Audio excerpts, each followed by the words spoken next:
आपके लिए देखा जाए तो आपका व्यवहार एक तरह से बहुत चेंजिंग, आपके महीने में व्यवहार बहुत ज़्यादा परिवर्तन होगा और इसमें आपके अंदर थोड़ी सी अकड़ आएगी।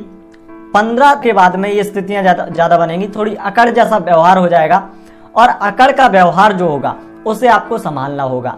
अकड़ का व्यवहार आपके प्रेम संबंधों में खराब स्थितियां बना सकता है। आपके व्यवहार खराब होने से आपके भाई बहनों से भी रिश्ते आपके खराब होने लगेंगे। प्रेमी की तो बात छोड़िए, प्रेमी को तो निश्चित ही, अगर लव लाइफ की हम बात करते हैं तो सभी प्रकार की बातें कर सकते हैं, तो यहाँ पर भाई बहनों से मतभेद की स्थिति बनेगी और प्रेमी के साथ में तो निश्चित ही अगर अकड़ से बात करते हैं और बहुत ज़्यादा आप गुमान से बात करते हैं, अभिमान से बात करते हैं, उसे ये दिखाते हैं कि आप उसके साथ बातचीत करके कोई बहुत बड़ा उस पर एहसान कर रहे हैं, ऐसी कोई भी बात या कोई छोटी सी भी बात आपने कर दी तो आपका पार्टनर आपको नोटिस बहुत ज़्यादा करेगा। चीज़ों को, छोटी छोटी बातों को शिकायत बहुत ज़्यादा करेगा, छोटी छोटी बातों को नोटिस करके गलतियों को पकड़ेगा। इसलिए ऐसी गलती मत कीजिएगा। अब अगर हम बात करते हैं, सबसे पहले सिंगल जो लोग हैं उनके लिए बात करते हैं। आपके लिए जो स्थितियां बनती हैं, निश्चित ही आपको इन स्थितियों में आप किसी नए व्यक्ति को प्रपोज करना चाहते हैं या किसी का प्रपोजल एक्सेप्ट करना चाहते हैं। अपने व्यवहार पर बहुत ध्यान दीजिएगा। अगर आपने किसी का प्रपोजल एक्सेप्ट ऐसे किया जैसे कि उस पर आप एहसान कर रहे हैं कोई, कई बार को आपकी जो भावनाएं या आपकी इंटेंशन ऐसी ना हो, लेकिन सामने वाले के पास में आपके थ्रू मैसेज क्या जाता है, आपके फेस को देख करके, आपकी पर्सनालिटी को देख करके, आपके बिहेवियर को देख करके वो क्या सोचता है आपके बारे में, ये आपको बहुत ध्यान रखना है, क्योंकि यहीं पर आप फंस जाएंगे। आप अपने आते आते प्यार को, आप उसे चाहते हैं, आप चाहते हैं कि आपकी लाइफ में कोई आए, परंतु जो व्यक्ति आ रहा है वो किस सिचुएशन में आ रहा है, वो आपसे कोई इतना ज़्यादा आकर्षित नहीं हुआ है, केवल उसे आप पसंद आए हैं और वो प्रपोज कर सकता है या कर रहा है। तो इसमें आपको ये नहीं इतराना नहीं है कि मैं बहुत खूबसूरत हूँ, मेरे पास ये है, मेरे पास पैसा है, मेरे पास, मतलब किसी भी प्रकार का पद प्रतिष्ठा का गुमान मत करिएगा। इससे आपकी लव लाइफ, आता कोई व्यक्ति आना चाहता है वो भी लौट जाएगा। ये चीज़ों पर ध्यान रखना है आप। दूसरी बात, अगर आप किसी को प्रपोज करते हैं तो ऐसा मत कीजिएगा कि आपके व्यवहार से उसे लगे कि व्यक्ति कुछ मतलब प्रपोज कर रहा है लेकिन पूरी तरह से ये अपने आप में अभी कंफर्म नहीं है, कंफ्यूज है। आपकी कंफ्यूजन ऐसी लगेगी कि आप प्रपोज तो कर रहे हैं लेकिन आपको खुद ही डर लग रहा है, कॉन्फिडेंस आपके अंदर उतना नहीं है, कॉन्फिडेंस से अपनी बात नहीं कर रहे हैं। ऐसी स्थितियां ज़्यादा बनेंगी और कॉन्फिडेंस की कमी ही आपके प्रेम संबंधों में खराब स्थितियां बना देगी। अब जो लोग रिलेशनशिप में हैं उनके लिए स्थितियां क्या कहती हैं?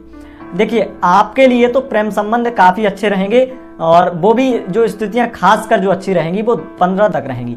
उसके बाद स्थितियां थोड़ी सी खराब होंगी और इन स्थितियों से खराब स्थितियां भी और भी ज़्यादा खराब स्थितियां आएंगी 15 के बाद में, जिससे आपके मानसिक कहीं ना कहीं डिप्रेशन या ये कह लीजिए कोई ब्रेकअप हो जाए और ब्रेकअप होने के बाद में ये डिप्रेशन आ जाए। ये उन लोगों के लिए जिनका 4 महीने 5 महीने या इससे अधिक के समय का प्यार है, रिलेशनशिप में इससे अधिक समय मतलब 4-5 महीने हो गए हैं किसी व्यक्ति के साथ में, उसके साथ में ब्रेकअप हो सकता है।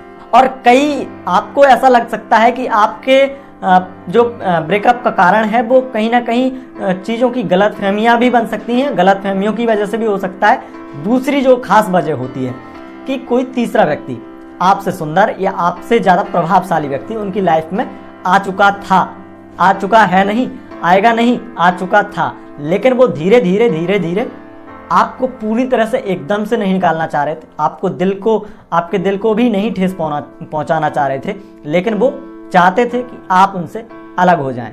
लेकिन कई ऐसी बहाने जो होते हैं, बहाने ढूंढना और बहाने ढूंढ करके फिर अलग करना, और फिर जब आप ज़्यादा ही उन पर हावी होंगे, ज़्यादा ही उनसे कहीं ना कहीं बहुत रोएंगे या बहुत सारी विनती करेंगे कि नहीं ऐसा क्यों किया, तो इसमें आपको निकल के आएगा कि फिर वो आपको साफ साफ अपनी बातें बोल सकता है और इससे आप बहुत ज़्यादा गुस्से में, क्रोध में और अपने आप में मानसिक संतुलन आपका बिगड़ सकता है। अब यहाँ पर अगर मैरिड लाइफ की बात करते हैं तो मैरिड लाइफ की स्थितियाँ बहुत अच्छी रहेंगी, प्रेम संबंधों में मजबूती आएगी, दाम्पत्य जीवन खुशहाल होगा, संतान इत्यादि की प्राप्ति से भी जीवन में कई सारी खुशियाँ आ जाएं। आपके दाम्पत्य जीवन में सबसे अच्छी खुशी ये होगी कि अगर कोई प्रॉब्लम चल रही थी दाम्पत्य जीवन में, डाइवोर्स इत्यादि की बातें चल रही थी, अथवा कोई तीसरा व्यक्ति आपके दाम्पत्य जीवन में इन्वॉल्व था, आपके पति या आपकी पत्नी किसी तीसरे से विवाह इत्यादि करना चाहती थी, डाइवोर्स चाहती थी, अब वो व्यक्ति आपके पार्टनर को छोड़ देगा, जिससे कि आपका पार्टनर अब आप पर बहुत नज़दीकियां बनाएगा और विश्वास जताएगा। एक जो बहुत ज़रूरी है अफेयर इत्यादि के लिए, एक्स्ट्रा मैरिटल अफेयर जो लोग बनाते हैं उनके लिए, आपके अंदर चिड़चिड़ापन बहुत आएगा, चिड़चिड़ेपन की बहुत चरम पर सीमा होगी। मतलब आपके अंदर इतना चिड़चिड़ापन आज से पहले कभी ना आया हो, ऐसी स्थितियां बन जाएंगी अगर आप एक्स्ट्रा मैरिटल अफेयर रखते हैं। और ये स्थितियां होंगी 24 के बाद की। इसलिए आपको अपना ख्याल रखना है। पार्टनर जो आपके एक्स्ट्रा मैरिटल अफेयर में है उनसे ज़्यादा बातचीत नहीं करनी, इस चीज़ का बहुत ध्यान रखना।